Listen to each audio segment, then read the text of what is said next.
Hey guys, এখন আমরা চা বানানো শেখাবো আপনাদেরকে। চা বানানো কিভাবে লাগে দেখেন। আগে চিনি দিয়ে নেবেন, গরম পানি করে নেবেন, ভিতরে চা দিয়ে নেবেন, তারপর বিদ্যুৎ ভাইয়ের কাছ থেকে শিখে নেবেন এইভাবে চা বানাতে হয় গাইস।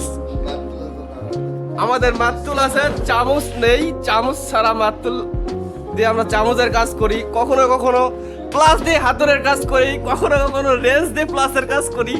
এক এক সময় এক এক ধরনের ক্যারেক্টার আমাদের গাইস। আপনারা পুরো ভিডিওটা দেখতে থাকবেন, তাহলে একটা মানে আকর্ষণ চলে আসবে।